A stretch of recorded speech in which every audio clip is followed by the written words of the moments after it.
ऋषि मिश्रा जी, क्या आपको लग रहा है कि पूरे राजस्थान के इस पूरे सियासी घटनाक्रम को यदि देखा जाए तो किधर जाता हुआ दिख रहा है? क्योंकि वसुंधरा राजे भी भाजपा में नाराज बैठी हैं, अशोक गहलोत भी अब वसुंधरा राजे के प्लेट की तरह लग रहा है कि जैसे वो भाजपा से दूर जा रही है, ये कांग्रेस से दूर जा रही है, दूर जा रहे हैं।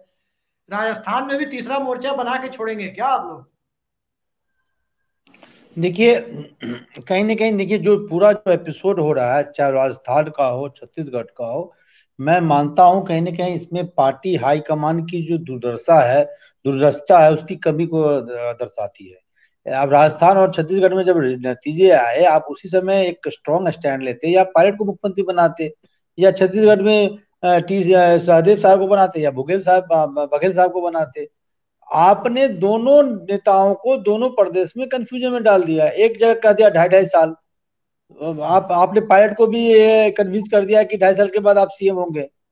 और जब जब रिप्लेसमेंट की बात आई तो आप अपने जो जो प्रॉमिस है उसके साथ खड़े नहीं हुए। Number one. Number two, Rajasthan की जो स्थिति है अभिषेक जी की, ये बात बिल्कुल सही है कि वर्तमान में अशोक गहलोत के पास 90 से अधिक विधायकों का समर्थन है। यदि उसमें से 10-15 इधर उधर भी गए, फिर भी 70 से 80 विधायकों का समर्थन अभी भी गहलोत के पास है। और संगठन के रूप में भी देखिए, प्रदेश अध्यक्ष से लेके जितने जो संभवतः on average, more than average जिला अध्यक्ष हैं, वो आज भी गहलोत के समर्थक हैं। निर्दलीय में आप देख लीजिए, 15 से 16 विधायक हैं, वो भी उसमें से 80 to 90% विधायक जो है गहलोत के खेमे के हैं, गहलोत के सींचे हुए नेता हैं। तो कोई भी पार्टी हाईकमान होगा, अभिषेक जी, आप ही यदि पार्टी के अध्यक्ष होंगे और आपके सामने ये होगा कि एक आदमी के पास 90 विधायक है और एक आदमी के पास 10 भी विधायक नहीं है, तो आप किसको मुख्यमंत्री बनाएंगे? और जनता में, लोकतंत्र में नेता वही होता है जिसके पास मैंडेट होता है, जिसके पास विधायकों का समर्थन होता है, जिसके नहीं, पास मिश्रा जी, सांसदों का समर्थन होता है। आजकल कोई पार्टी ऐसे चलती नहीं है। गहलोत भी पहली बार जब बनाए चलती गए थे नहीं तो है, चलती नहीं है। मैं वैसे आपकी ही बात से बने। सहमत। मैं नहीं तो उस समय सोनिया गांधी का क्या क्या पोजीशन था, ये भी याद रखिए ना। सोनिया जी। गांधी, राहुल गांधी वो वाले सोनिया गांधी नहीं है। जब परशुराम मदरेना और नवल किशोर शर्मा को हटा के अशोक गहलोत को सीएम बनाया गया था, वो सोनिया गांधी नहीं है आप, वो राहुल गांधी नहीं है। यदि आज आप हार्ड स्टैंड लेंगे, पार्टी का वह डिवीजन हो जाएगा। और गहलोत का बयान बिल्कुल टाइमिंग के हिसाब से दिया गया है।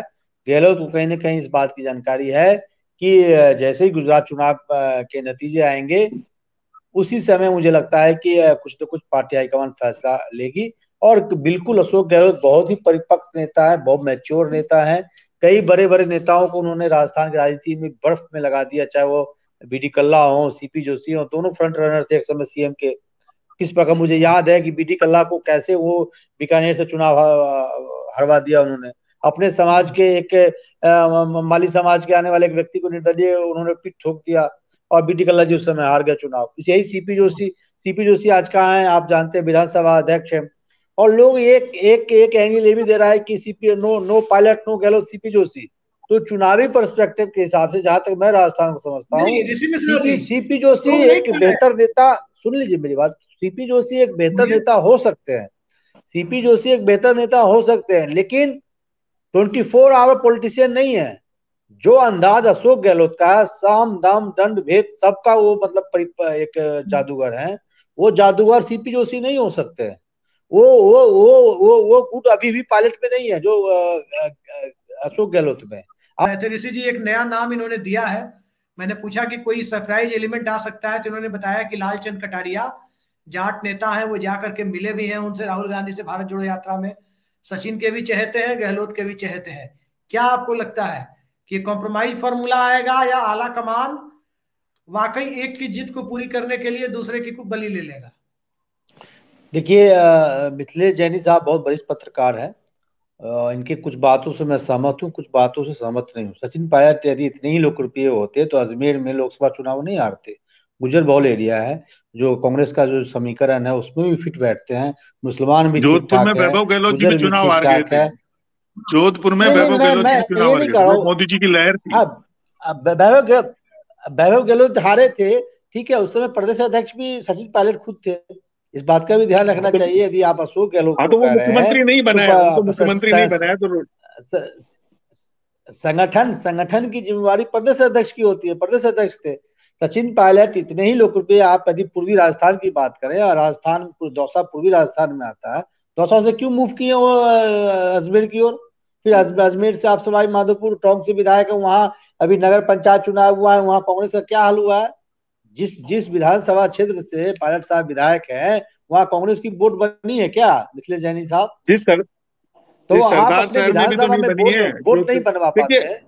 वोट कन्वर्जन कैपेसिटी केवल सचिन पायलट में है पूर्वी राजस्थान में। ये कड़वी सच्चाई है। इसको कांग्रेस देखिए, और जो अशोक गहलोत जी कैसे भी इसको मैनिपुलेट कर ले, लेकिन ये कड़वी सत्यता है। आई ओपनर जो है सच्चाई है वो ये है। मिथिलेश जी हम आपके बात से सहमत हैं।